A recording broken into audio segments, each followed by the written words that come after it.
To all student. आज हम करेंगे 12th अकाउंटेंसी का चैप्टर 6। हमारे चैप्टर का नाम है पार्टनरशिप डिसॉल्यूशन।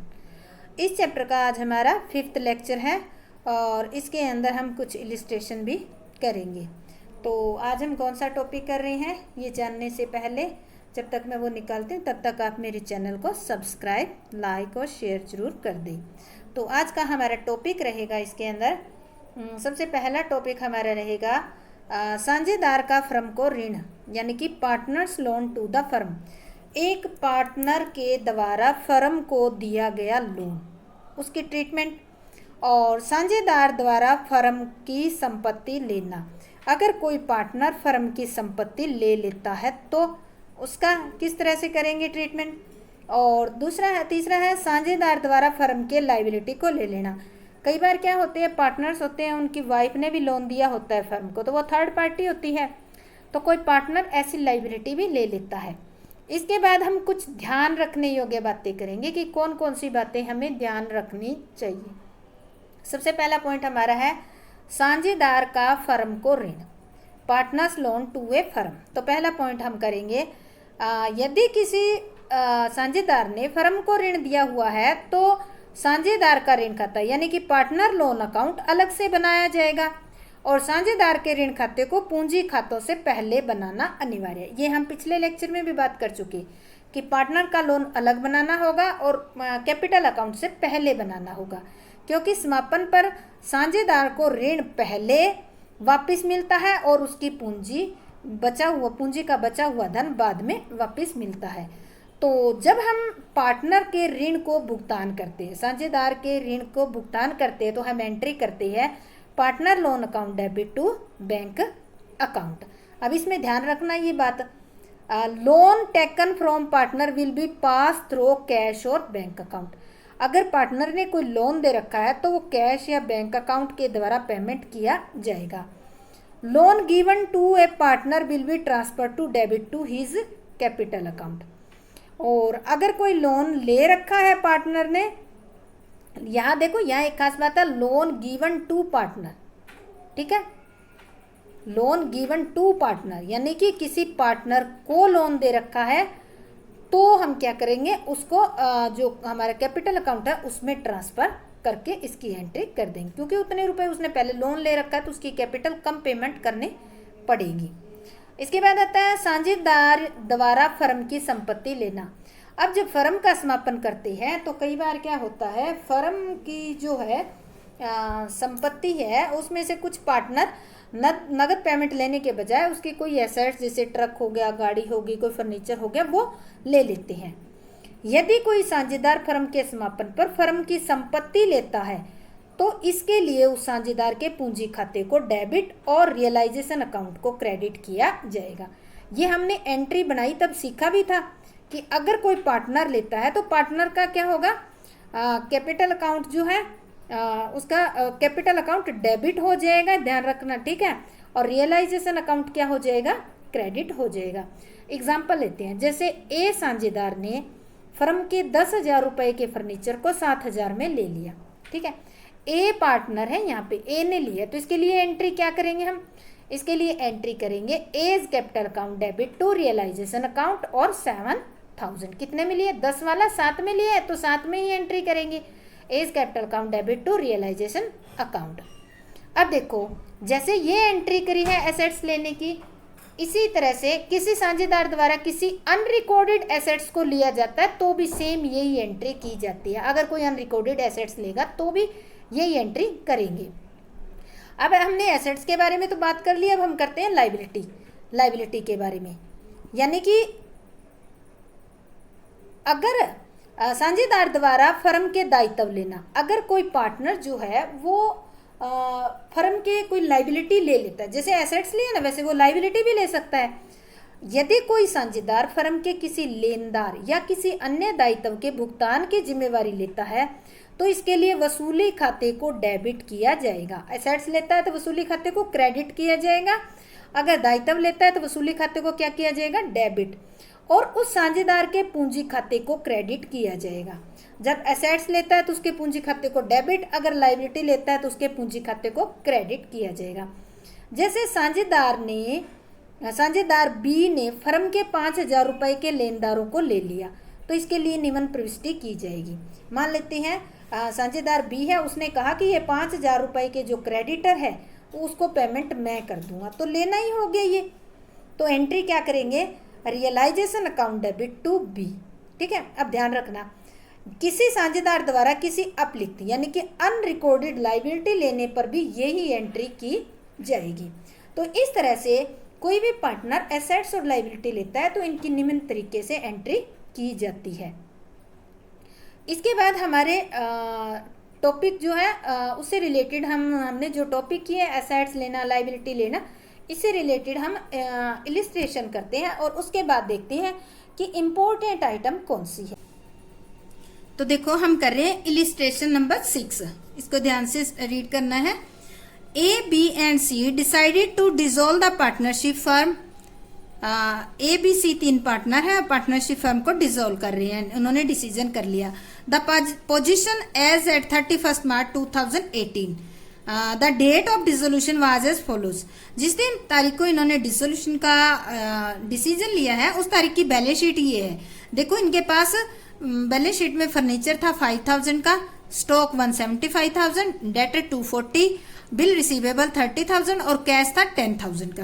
क्रेडिटर इनको पे करने 275 के, और ए का लोन, ए ने फर्म को लोन दे रखा है वो था 30,000 का, और तीनों की कैपिटल है, ए की 1 लाख, बी की 50,000 और सी की कैपिटल ओनली 5,000 है। तो ये इनकी बैलेंस शीट है। इसके बाद इन्होंने कहा है they share profit and losses in the ratio 1:3 and 1/5 share के अंदर ये प्रॉफिट को डिवाइड कर रहे थे। आगे कह रहे हैं ₹20,000 of the debtor proved bad. अगर ऐसे लिखा हो ना कि प्रूव बैड, बैड का मतलब है कि वो डेटर मिले नहीं। टोटल डेटर आपके थे 2,40,000 के, 20,000 प्रूव बैड हो गए, बैड मतलब बैड डेट्स हो गए, तो 240,000 में से आप 20,000 लेस कर दो, आपको रिकवर कितने होंगे 2,20,000।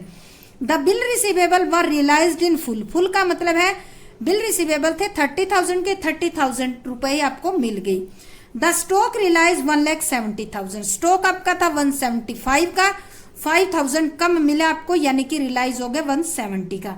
Furniture was taken over by B, furniture किसने ले लिया, बी ने, at book value, book value पे ले लिया। फर्नीचर था आपका 5,000 का और 5 में ही ले लिया। The expenses of realisation amounted to ₹20,000, और एसेट्स को रियलाइज करने पे कितने रुपए खर्चा हो गया, 20,000 का खर्चा हो गया। तो अब हम क्या करेंगे, हमें बनाना है prepare necessary account in the book of the firm. हमें एंट्री नहीं करनी, नेसेसरी अकाउंट बनाने हैं।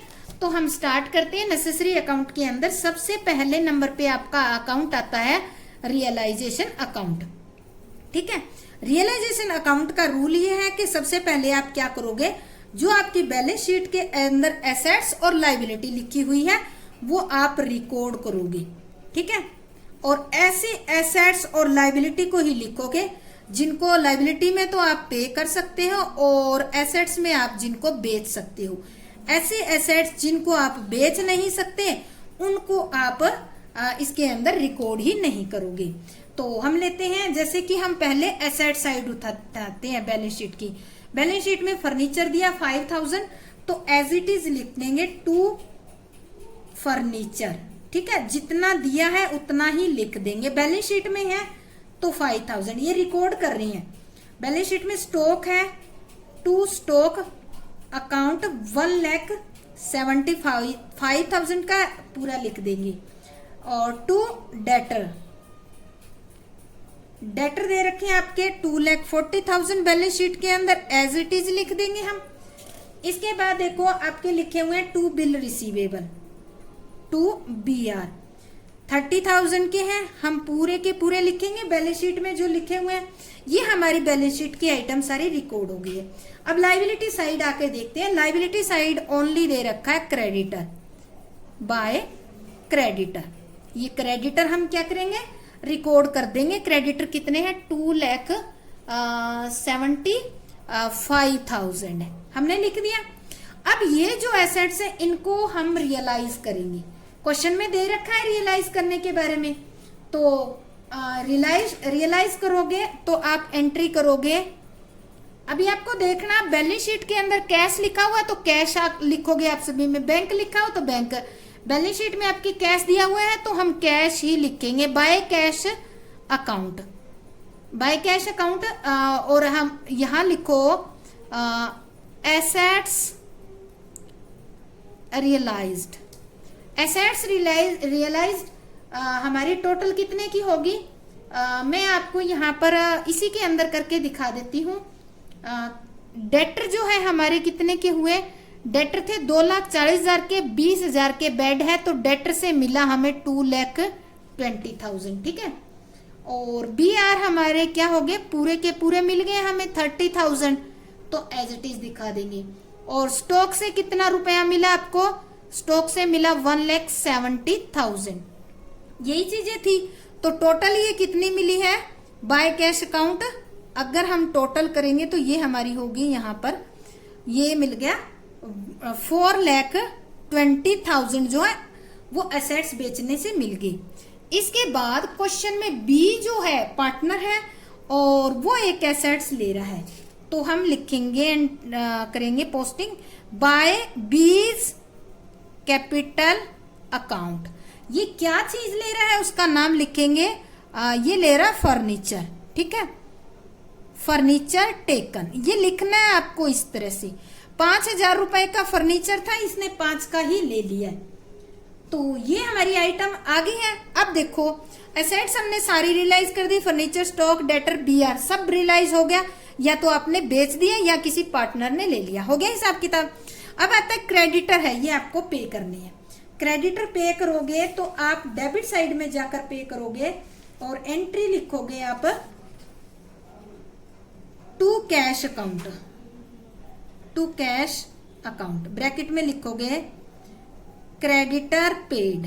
कितने के पे किया आपने, क्रेडिटर आपके 275,000 के थे, पर क्वेश्चन में पेमेंट के बारे में नहीं कह रखा था, पर आप बिजनेस बंद कर रहे हो तो सारे के सारे क्रेडिटर को पे करना होगा, चाहे क्वेश्चन में कह रखा हो या नहीं कह रखा हो, ठीक है। और इसके बाद आपकी रियलाइजेशन एक्सपेंसेस है, उनकी भी पेमेंट करेंगे, चाहे क्वेश्चन में कह रखा हो या नहीं कह रखा हो। तो खर्चे ऐसे हैं जिनकी पेमेंट क्वेश्चन में कही हो चाहे ना कही हो, थर्ड पार्टी की पेमेंट है उसको पे करना ही पड़ेगा। तो अभी साइड तो मुझे कम आइटम लगती है, इस साइड ज्यादा है, तो पहले इसका टोटल करते हैं। टोटल किया तो इसका टोटल आ गया 7,45,000, ये आ गया हमारा टोटल। और डेबिट साइड का तो ये 6,000 कुछ आ गया, 6,007, तो इसमें से ये 745 में से ये लेस करेंगे तो आपका आ जाता है डिफरेंस 45,000। ये क्या होगी आपकी by loss of realisation account transfer to capital account. कौन कौन से पार्टनर है, एज कैपिटल और बीज कैपिटल और सीज कैपिटल। इनका जो रेशियो दे रखे हैं उस रेशियो में बांटेंगे तो ए के हिस्से आएगा इस 45 का 22,500 रुपए, और बी के हिस्से आएगा 13,500 और सी के हिस्से आएगा 9,000। तो इस तरह से ये करेंगे तो अब हमारा जो टोटल है वो दोनों साइड का इक्वल हो जाएगा। ये हमारा बन गया रियलाइजेशन अकाउंट, ठीक है। इसमें कोई डाउट है तो आप कमेंट करके पूछ लेना। तो ये रियलाइजेशन अकाउंट आ गया, ये लॉस आई है, लॉस को कहाँ ट्रांसफर करेंगे, कैपिटल अकाउंट में। पर ये हमारा रियलाइजेशन अकाउंट है, फर्म बंद हो रही है, तो कैपिटल को पे करने से पहले कौन सा अकाउंट बनाया जाएगा, लोन अकाउंट बनाया जाएगा। तो सबसे पहले हम क्या बनाएंगे, लोन अकाउंट बनाएंगे, ठीक है। लोन अकाउंट बनाकर हम जो भी पार्टनर है उसकी जो लोन है वो हम पे करेंगे। एक ही पार्टनर ने लोन दिया है तो हम छोटा सा अकाउंट बनाते हैं, एज लोन अकाउंट, यहाँ रुपीज आ जाएंगे। तो सबसे पहले देखो हम ट्रांसफर करेंगे इसके अंदर बाय बैलेंस बी डी। कितना लोन है इसका? 30,000 रुपए का लोन है। ठीक है, और इसको हम क्या करेंगे, पूरा का पूरा पेमेंट कर देंगे। पेमेंट करेंगे तो डेबिट साइड करेंगे टू कैश अकाउंट। पेमेंट कर दिया।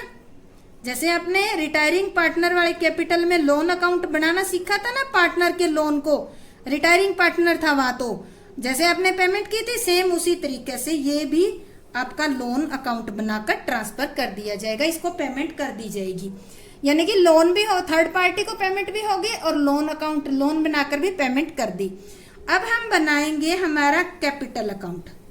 ठीक है, पार्टनर कितने हैं हमारे? 3 हैं, तो 3 अकाउंट बनाएंगे हम तीनों पार्टनर के, ए बी सी के, तीनों के अकाउंट हम बना लेते हैं। तो ये हमारा अकाउंट बनकर तैयार हो गया। अकाउंट बन रहा है, इतने आप मेरे चैनल को सब्सक्राइब जरूर कर दें। आपके सामने बटन है नीचे देखो। तो ये हमारा बन गया पार्टनर्स कैपिटल अकाउंट। पार्टनर कौन है? A B C, A B C. ये क्रेडिट साइड है और ये हमारी डेबिट साइड है। सबसे पहले क्या लिखा जाता है? इनकी कैपिटल लिखी जाती है by balance B D. Capital A की तो है 1 लाख रुपीज, बी की है 50,000 बैलेंस शीट में दी हुई है ये, और सी की है 5,000। अब देखो और आइटम तो इसमें कोई बैलेंस शीट के अंदर कोई रिजर्व प्रॉफिट कुछ भी नहीं दे रखा। हमारा लॉस आया है to loss on realisation account. कितना कितना आया था भाई? लॉस इनका आया था 22,500, 13,500 और 9,000। एक पार्टनर ने एसेट्स भी ली थी ना, कौन से ने ली थी? बी ने। तो टू रियलाइजेशन अकाउंट, या ब्रैकेट में लिखोगे फर्नीचर टेकन। बी ने ली थी तो हमने बी के खाते में लिख दिए 5,000। ठीक है, तो इस तरह से हमने ये लिख लिए, लॉस भी ट्रांसफर कर दी। अब हम क्या करेंगे? अब हम टोटल करेंगे। अब देखो सबसे पहले ए का टोटल करते हैं। ए का हमने टोटल किया तो ए का टोटल कितना आता है? क्रेडिट साइड का 1 लाख रुपीज आता है। ठीक है, 1 लाख। और डेबिट साइड में इसका कितना है? 22,500। तो ये लेस करेंगे तो इसका कितना बच जाएगा? 77,500। क्या करेंगे इसको? To cash account, final payment कर देंगे। यहां लिख देंगे फाइनल पेमेंट। ए का हिसाब हो गया तो एक एक हमारा खाता बराबर हो गया। ए की जो भी कैपिटल बची है हमने क्या किया? ट्रांसफर कर दिया। बी का देखो कितना है टोटल आपका? 50,000। ठीक है, 50 में से डेबिट साइड में इसके 18,500 है, इसमें से लेस करेंगे तो इसको कितनी पेमेंट कर देंगे? 31,500। इसका भी कर दिया तो इसका भी, बी का भी अकाउंट हमारा बराबर हो गया। अब आ जाते हैं सी का क्रेडिट साइड में तो कैपिटल 5,000 है, देखो डेबिट साइड का इसका 9,000 है। लॉस आ गई इसके 4,000 फालतू, 9,000 है। तो इससे क्या करेंगे? इससे हम मंगवा लेंगे, एंट्री क्या करेंगे? By cash account. ठीक है, यहां लिखेंगे deficiency amount brought. Deficiency amount brought कितनी कम रहेगी? 4,000। तो ये 4,000 इसे मंगाएंगे तो इसका बराबर हो जाएगा अकाउंट। ठीक है, अब ध्यान रखना है पेमेंट किसको की है। आपने पेमेंट तो ए और बी को की है और सी का कम पड़ गया था पैसा तो इससे मंगवा लिया। अब हम बनाते हैं हमारा बैंक अकाउंट या कैश अकाउंट। इस अकाउंट के बनाने के बाद आपको ये क्लियर हो जाएगा कि हमारे जो हिसाब किताब है वो बिल्कुल ठीक है या नहीं है, जिसको हम कहते हैं गणितीय अशुद्धि की जांच हो जाएगी। या फिर आप ये कह सकते हो कि इससे हमें ये पता चल जाएगा कि हमने सवाल बिल्कुल ठीक ढंग से किया है, इसमें कोई मिस्टेक नहीं हुई है। तो हम बैंक अकाउंट बनाते हैं, परफॉर्मा बना लेते हैं हम बैंक अकाउंट का। बैंक अकाउंट का परफॉर्मा बनाकर उसमें जो भी रिसीप्ट हुई है वो लिख लेते हैं और जो पेमेंट हुई है वो भी लिख लेते हैं। बैंक अकाउंट नहीं, सॉरी, हमारे बैलेंस शीट में कैश लिखा हुआ है तो कैश अकाउंट बनाएंगे। ठीक है, अमाउंट लिखेंगे या अमाउंट रुपीज में। ये कौन सी साइड होती है भाई? क्रेडिट साइड, पेमेंट साइड होती है। ठीक है, और डेबिट साइड कौन सी होती है? डेबिट साइड होती है कैश अकाउंट की रिसीप्ट साइड। ठीक है, तो ये हमारा हो गया परफॉर्मा। अब देखो, सबसे पहले आपके पास बैलेंस शीट में रुपए कितने हैं? सॉरी, दिख नहीं रहा था। तो देखो, कैश काउंट, रिसीप्ट होगी हमारी डेबिट साइड और क्रेडिट साइड हमारी क्या होगी? Payment side. ठीक है, तो सबसे पहले बैलेंस शीट में कितने अमाउंट है? टू बैलेंस बीडी, कितने रुपए दिए हुए? 10,000 रुपए लिख दिया हमने। आपने एसेट्स बेची है, कितने की बेची है? टू रियलाइजेशन अकाउंट, ब्रैकेट में लिखोगे एसेट्स रियलाइज्ड, ये आपके याद रखने के लिए है। हमने 4,20,000 की एसेट्स बेची। ठीक है, और एक पार्टनर से मंगवाए भी थे टू सीज कैपिटल, किस नाम से लाया था ये? डेफिशिएंसी अमाउंट ब्रॉट, जो कमी थी वो रुपए मंगवाए। कितने रुपए मंगाए? 4,000। तो आपके हाथ में टोटल रुपए कितने आ गए भाई? टोटल रुपए आ गए 4,34,000। ठीक है, इसमें से आपने किस किस को क्या पेमेंट किया वो क्रेडिट साइड लिखेंगे। तो सबसे पहले आपने रियलाइजेशन एक्सपेंसेस पे किया था, by realisation expenses account. Expenses नहीं लिखेंगे, यहां लिखेंगे एक्सपेंसेस पेड। ये रियलाइजेशन एक्सपेंसेस था, 20,000 का था तो 20,000 पे कर दिए। ठीक है, इसके बाद एंट्री करेंगे बाय रियलाइजेशन अकाउंट। यहां क्या पेड किया हमने? क्रेडिटर को पेड किया है। क्रेडिटर पेड कितने रुपए की आपने? 2,75,000 पेमेंट की है। इसके बाद ने आपने ए का लोन दिया था, अलग अकाउंट बनाकर दिया था ना, बाय एज लोन अकाउंट। 30,000 रुपए का लोन था, अलग लोन अकाउंट बनाकर आपने उसको पेमेंट की थी। फिर आपने ए की कैपिटल दी एज कैपिटल अकाउंट। कितनी कैपिटल दी? सॉरी, इसकी 77,500 आपने उसकी कैपिटल दी। फिर आपने दी बी की कैपिटल। ठीक है, बी की कैपिटल आपने पेमेंट की। बी की कैपिटल आपने पेमेंट की थी 31,500। ये आपने सारी पेमेंट की है। तो आप देखो, आपके हाथ में 4,34,000 रुपए आए थे और वो आपने सारे के सारे पे कर दिए। तो देखो, यहाँ हमारा कैश काउंट का डेबिट का जितना टोटल है उतना ही टोटल हमारा क्रेडिट का आया है। इट मीन्स आपकी क्या है, अकाउंट या सवाल बिल्कुल ठीक है। ठीक है, अभी देखो, आपको एक दो बातें हैं जो ध्यान रखनी है, जिनको हम कह सकते हैं कि स्मरण करने योग्य बातें हैं। मैं आपको यहाँ लिख कर ही बता देती हूँ। यहाँ पर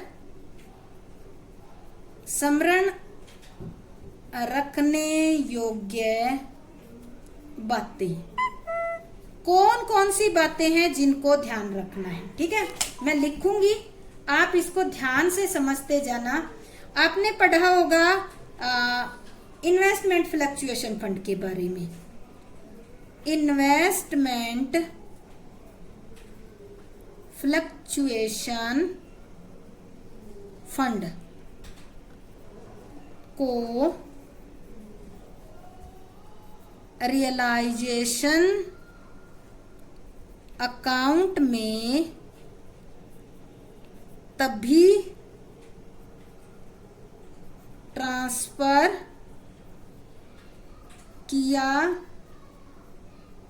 जाता है यदि एसेट्स में इन्वेस्टमेंट दे रखा हो, ठीक है, अन्यथा इसे कैपिटल अकाउंट में क्रेडिट कर दिया जाता है। ठीक है, देखो पहला पॉइंट ये है कि अगर आपके क्वेश्चन में इन्वेस्टमेंट फ्लक्चुएशन फंड दे रखा है, ठीक है, ये कहां मिलेगा आपको? लाइबिलिटी साइड मिलेगा। कहां मिलेगा? Liability side. तो इसको रीवैल्यूएशन अकाउंट में केवल तभी करना अगर आपके एसेट्स में इन्वेस्टमेंट है। अगर आपके लाइबिलिटी साइड में इन्वेस्टमेंट फ्लक्चुएशन फंड दे रखा है और एसेट साइड में इन्वेस्टमेंट दे रखा है, तो आप कहां ट्रांसफर करोगे? रियलाइजेशन अकाउंट में। अगर आपका लाइबिलिटी साइड में इन्वेस्टमेंट फ्लक्चुएशन फंड तो दे रखा है पर इन्वेस्टमेंट नहीं दे रखा, तो क्या करोगे? इसको कैपिटल अकाउंट में क्रेडिट कर दोगे, यानी कि इसको पार्टनर में बांट दोगे। अगर आपने इन्वेस्टमेंट नहीं है क्वेश्चन में बैलेंस शीट के एसेट साइड में, तो इस फंड को भी आप बांट दोगे। तो ये हमारा पहला पॉइंट था। ठीक है, अभी दूसरा पॉइंट और है, उसको भी ध्यान से मैं लिखवा देती हूँ, धीरे धीरे लिखूंगी तो आपको याद हो जाएगा। यदि आउटसाइड लाइबिलिटीज के बारे में क्वेश्चन में कुछ भी नहीं कह रखा है,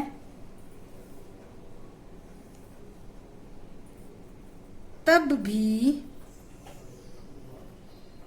इन्हें पूरा भुगतान किया जाएगा। क्या किया जाएगा? पूरा भुगतान। ठीक है,